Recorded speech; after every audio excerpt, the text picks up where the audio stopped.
Sir, the inner secret. The lifting does not begin in your body. It begins in your Sir, the inner secret. This is the quiet place in you that still knows Allah before your tongue can form a word. When sujood becomes real, that hidden place moves first. This is why the change can feel sudden. One moment your chest feels crowded. The next moment something opens. You do not always know why. You only know the pressure is not sitting on you the same way anymore. Ibn Arabi does not treat this as magic. He treats it as recognition. When the servant lowers the head, the heart sometimes stops fighting its Lord for a few breaths. In that pause, mercy enters where resistance used to sit. That is what many people miss. They think the relief comes because they pressed their forehead down hard enough, cried deeply enough, or found the right words. But the secret of sujood is not pressure. It is surrender. The body goes low so the hidden self can stop pretending to be high. You know this place if you have ever reached sujood too tired to perform for Allah. No polished duas, no beautiful voice, no long speech, just a forehead on the ground and a pain you can no longer carry with style. That is often when the door opens. The one who lives near this station does not always look spiritual from the outside. This person may still struggle, they may still break, they may still fear tomorrow. But inside sujood, something honest appears. For a few seconds, they stop managing their image before Allah. That honesty has a feeling. It feels like the room grows wider. It feels like your chest is no longer locked from the inside. It feels like a knot loosens without your hand touching it. Sometimes it comes with tears, sometimes with silence, sometimes with a strange calm that almost scares you. The trap here is sweet. You feel relief once, and then you start chasing the feeling instead of the one who gave it. The ego can kneel too. It can turn sujood into a method for emotional comfort. It can say, I know how to get that peaceful state back. Then prayer becomes a hunt for sensation. That is the first lie. The sign is not that you felt light. The sign is what the light does to you after. Does it make you softer with Allah? Does it make you less demanding, less dramatic, less proud? Or does it make you crave another spiritual experience so you can feel special again? You must test the relief by its fruit. Real relief leaves humility behind it.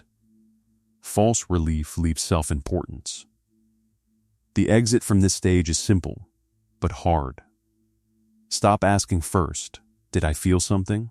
Ask, did I become more true? If your heaviness lifts and your need to control also weakens, the sujood carried a real opening. If your heaviness lifts but your self remains at the center, then you received ease, but not yet depth. That is why Ibn Arabi keeps pulling the seeker inward. He is not impressed by moments. He looks for what those moments unveil. A passing sweetness means little if the secret heart stays asleep. Farq, sacred discernment. Farq means discernment, the power to tell one thing from another.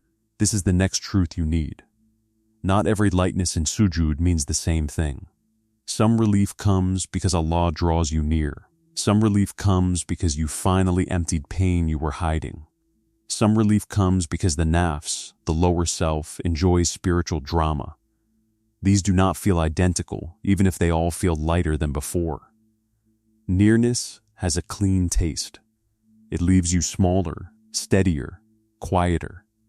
You rise from sujood with less noise in the soul. You do not need to tell anyone. You do not even need to explain it to yourself. You simply feel placed back under Allah and strangely safe there. Release feels different. Release is still mercy, but it is not the same as nearness. Sometimes you enter sujood carrying grief, fear, shame, or mental exhaustion. Your tears break the pressure. The system inside you calms down. Your breathing deepens. The body lets go. This is real, and you should thank Allah for it, but do not confuse healing with arrival. Then there is the most dangerous kind. It is not always evil. It is just mixed. You feel light, but the light feeds your image. You start thinking, my prayer is changing. I must be chosen. I must be advancing. The nafs loves any feeling it can use as a mirror. This is where many sincere people get delayed, not because they sinned greatly, because they interpreted themselves too quickly. The person stuck here becomes a collector of states. They remember which surah made them cry, which night prayer felt deep, which sajda felt electric. They begin to measure faith by intensity. If the prayer feels heavy again, they panic. They think they lost Allah. Often they only lost a sensation. That panic is the trap. It trains you to trust feelings more than truth. So how do you discern? Look at what remains when the feeling fades. If the lightness makes obedience easier, it was a gift with direction. If it only gave you a moment and left no clearer turning toward Allah, then it may have been release without transformation. Still mercy, but a different mercy. This is why heaviness itself is not always a bad sign. Sometimes Allah leaves the weight in place because the weight is telling the truth about you. You are still clinging, still bargaining, still trying to descend with your forehead while your ego stays standing. And that brings you to the harder question. What if the sujood that feels empty is not rejected at all? What if it is the beginning of the real opening? Qabd, the contraction. Qabd means contraction, the inward tightening of the soul. This is the sujood most people fear. You go down, but the heart does not open. You say the words, but they feel dry. You wait for relief, and nothing moves. The heaviness stays where it is. This station feels like absence. Your chest may feel hard. Your thoughts may grow louder. Old shame may rise. You may feel almost embarrassed before Allah because you expected softness and found a wall instead. Some people leave prayer at this point thinking they were denied. Many were being purified. Ibn Arabi teaches that not every veil is punishment. Some veils protect the servant from illusion. If Allah gave you sweetness every time you bowed, you might begin to worship the sweetness. So there are prayers where He withholds the taste and leaves only the truth. The truth is often this: you still want control. Qabd exposes that hunger. It shows you how much of your prayer was a hidden deal. I will come low, and you will make me feel held. I will cry, and you will answer quickly. I will surrender, but let me still keep the outcome I want. Contraction burns these bargains. That is why this station feels so sharp. It is not only pain, it is pain without reward. At least that is how it seems. But that is the precise medicine. When no feeling arrives, your intention stands alone. Now you find out whether you came to Allah or came to the comfort Allah sometimes gives. The one who lives here is not always weak. Often this person is serious. They still pray, they still bow, they still try. But inwardly they feel shut out. They worry that everyone else is tasting faith, while they are only carrying it like a stone. If that is you, hear this clearly. The stone may be your gift. Some souls are softened by sweetness. Others are made true by weight. A heavy sujood can strip you more deeply than a light one. It can take away your ability to admire yourself in prayer. It can leave you with nothing but need, and need is a cleaner door than self-admiration. The trap here is despair. Not loud despair, quiet despair. The kind that says, nothing is happening, my heart is dead, I am only repeating motions. This despair can become a dark pride. You start building an identity around your dryness. You stop expecting mercy because disappointment feels safer than hope. That too is ego. Another trap hides nearby. You start trying to fix the dryness by force. Longer du'as, more tears, more late nights, more pressure, more self-analysis. But a heart in Ka'b does not open by being bullied. The fist cannot relax because another fist commanded it. The exit is patient truth. Stay in the prayer without demanding a taste. Let the heaviness tell you what you still worship. Let the silence expose what you were using religion to get. Say the words even when they feel bare. Bow even when the sky seems closed. That kind of staying is itself a form of nearness. This is where many seekers turn back. They think the closed door means go away. Often it means come without your conditions. And when you do, another station begins.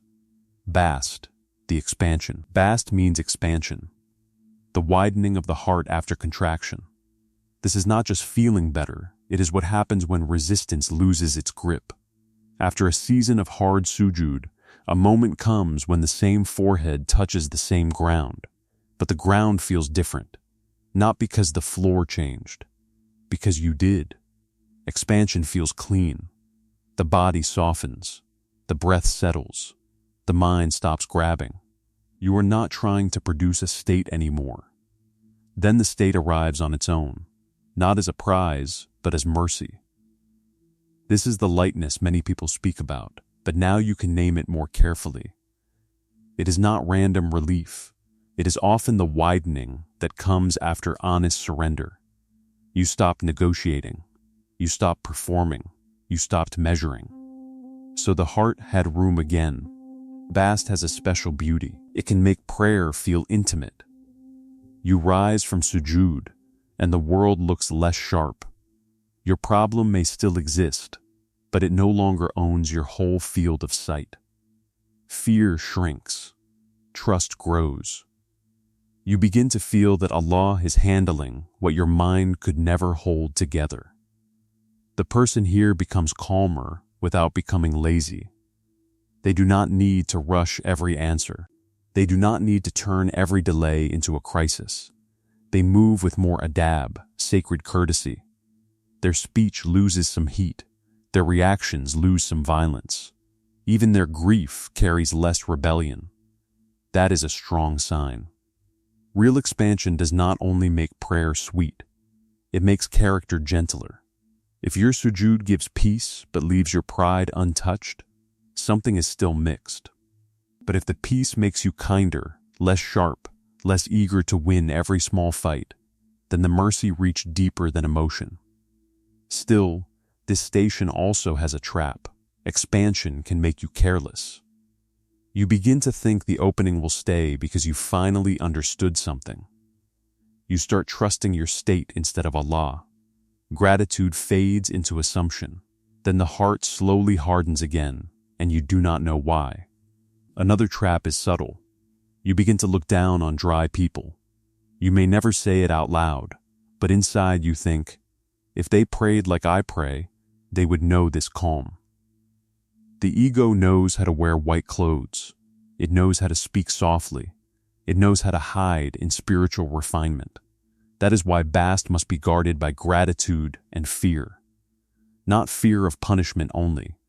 Fear of losing humility. The exit from this station is not to leave it.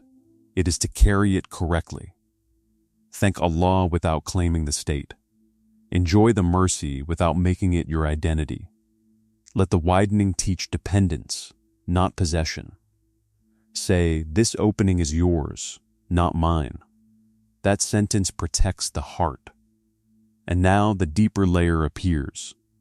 Some people feel relief in sujood because pain left them. Others feel relief because something lower in them died for a moment. Those two can look the same from outside, but inside they are worlds apart. Fana al-dawa, the fading of your claim. Fana al-dawa means the fading of your claim over your own life. This is where sujood stops being a place where you ask Allah to bless your plan. It becomes the place where your grip on the plan starts to break. This station is deeper than relief. At the earlier levels, you still feel that your burden belongs to you. Your pain is your pain. Your future is your future. Your fear is your fear. You bring all of it into sujood and hope Allah will help you carry it. Here, something stranger begins. You start to see that even the burden was never yours in the first place. That sight changes the soul. When this happens, the heaviness does not only lift because you feel comforted. It lifts because ownership weakens.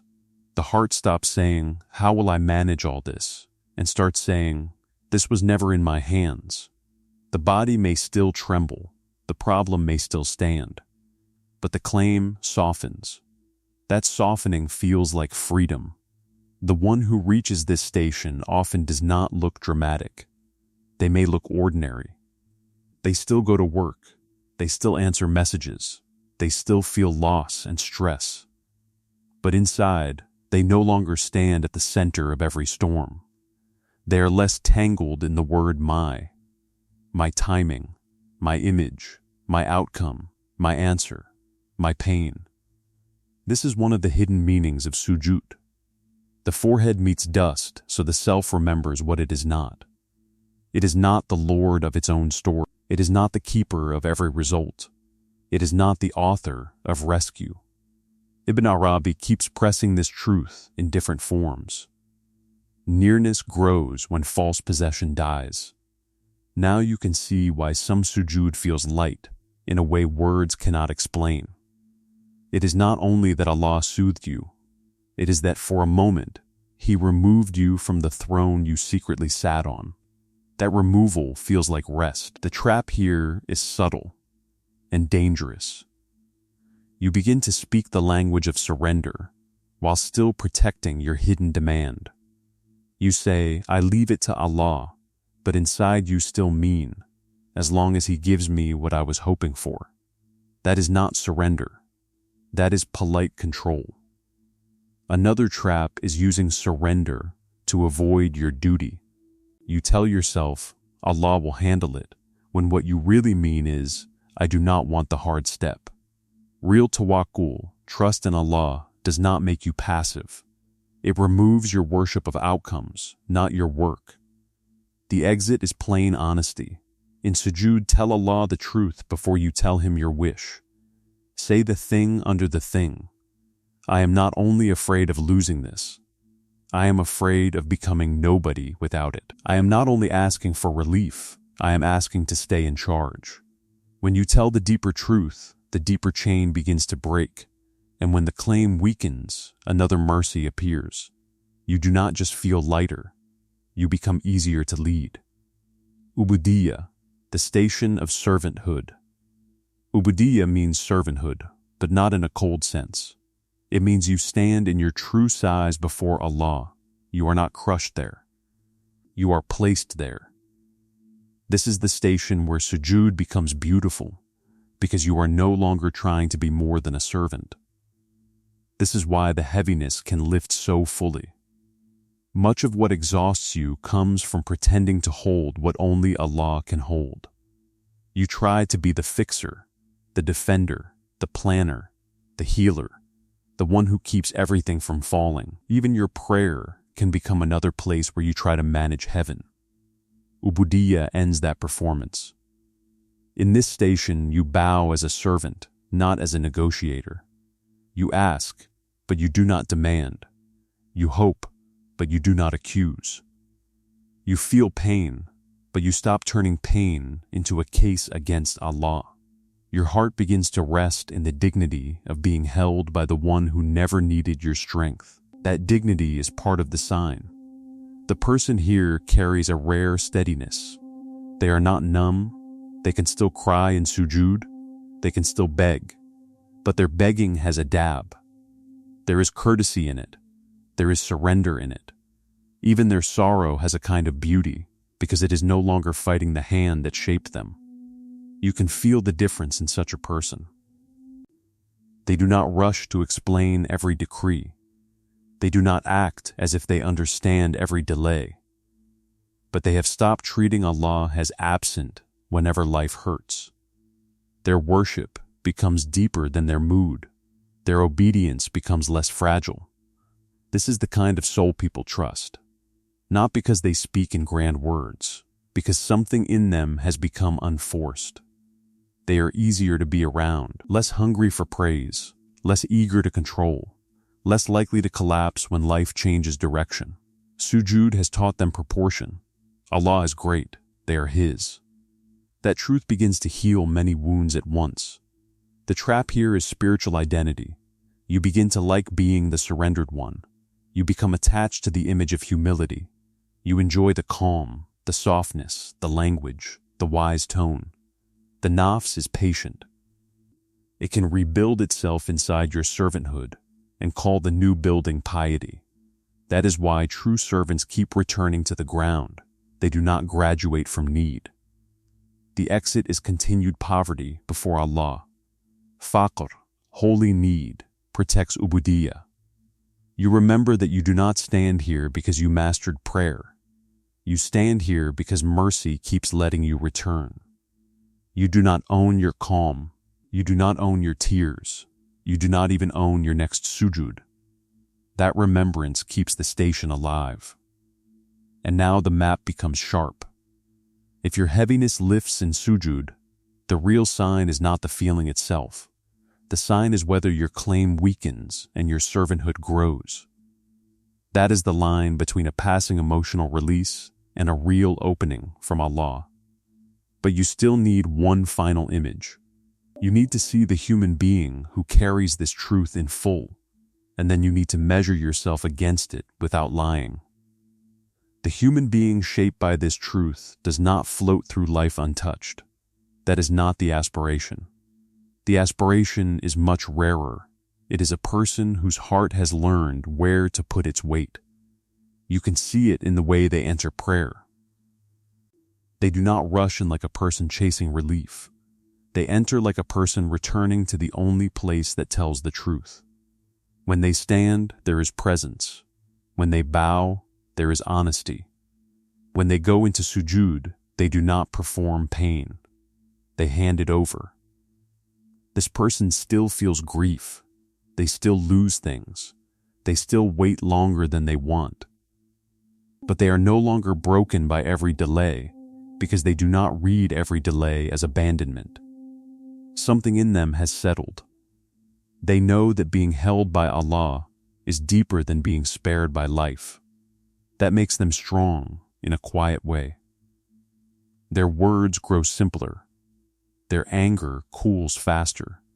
Their fear does not disappear, but it stops leading. They become harder to flatter and harder to threaten because less of their identity depends on what people give or take. Sujood has taught them a secret freedom. They are closest to the ground when they are least owned by the world. They do not speak of surrender like a slogan. You can see it in how they respond when life turns against them. They still make effort. They still think. They still plan. But they do not fall apart when the plan breaks. They bend, then return. Their forehead has touched the earth enough times to remember who carries whom. This person is also gentle with other people, not weak, gentle. They know what it means to be heavy inside, so they do not rush to judge every rough soul. Their mercy grows because their pride shrinks. Prayer has not made them dramatic. It has made them spacious. That is what many viewers actually want, even if they do not name it that way. Not just a better feeling in prayer, not just tears, not just a sign. You want to become a person who cannot be owned so easily by fear, pressure, delay, and self-importance. You want a heart that lowers itself before Allah and rises lighter without needing the world to change first. That is the aspiration. Now you need the mirror, not a soft mirror, a true one. You need to ask where you are standing when you go into sujood. Do you enter sujood mostly to feel better or to become more true before Allah? When the heaviness lifts, do you become softer and more obedient, or do you become impressed with your own spiritual state? If sujood feels dry for a week, do you stay steady, or do you begin to think Allah has moved away? Are you asking Allah for help, or are you trying to get Him to bless the life you refuse to release? When prayer feels deep, do you thank Allah quietly, or do you start building an identity around being the one who feels things? Is your pain making you more honest in front of Allah, or is it making you more attached to your own story? When you rise from sujood, is your grip on people, outcomes, and timing weaker than before, or exactly the same? And this question may be the sharpest of all. If Allah removed the feeling but kept the prayer, would you still come down to the ground with the same sincerity? Answer those slowly. They expose more than emotion. They expose allegiance. You do not need to answer all of them with confidence. In fact, the honest soul often cannot. But one or two will sting. One or two will show you where your worship is mixed, where your surrender still has conditions, where your relief matters more to you than your truth. That sting is mercy. Do not run from it. A painful recognition in prayer is better than a beautiful illusion. A hard truth in sujood can save you from years of chasing states that never changed your heart. This is why the heavy prayer still matters. Sometimes the real sign is not that the burden lifted, it is that the mask fell. And once the mask falls, you can finally begin correctly. The next step is not a grand method.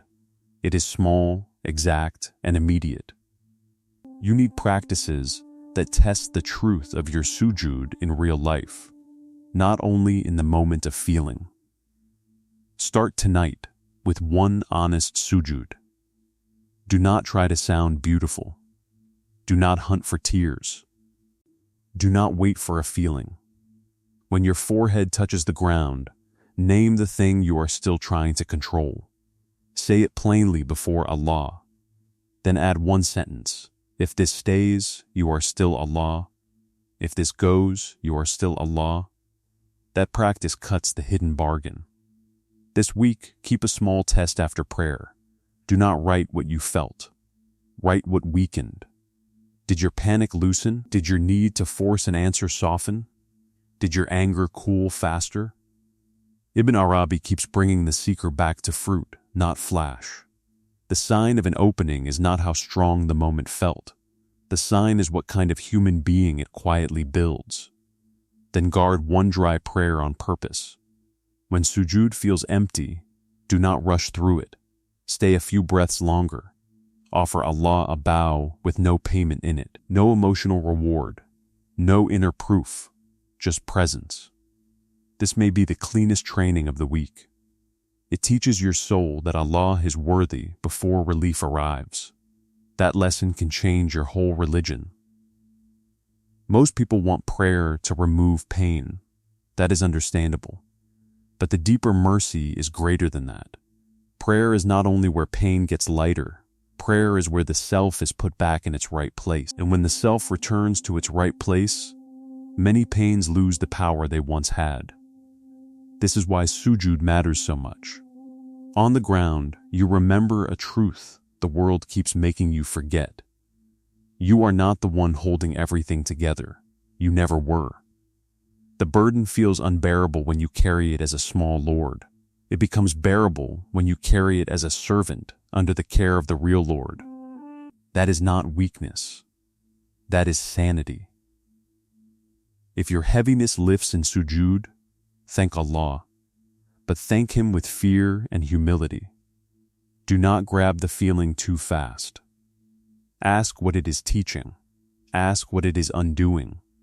Ask whether it is making you easier to guide, easier to soften, easier to free from yourself. That is the greater sign. And if the heaviness does not lift, do not turn away too soon. Some of the holiest prayers feel like stone from the inside. Some of the truest sajdas happen with no sweetness at all. Allah may be refusing you an experience because He wants to give you a cleaner heart. Stay long enough to let that possibility humble you.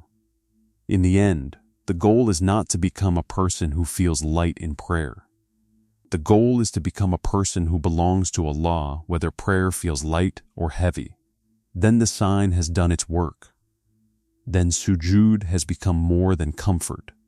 It has become truth. So the real question is not whether something lifted. The real question is what in you is starting to bow. If this touched something real in you, write one truth you hide from Allah in sujood most often. Or write this with full honesty: I still come to prayer wanting relief more than surrender.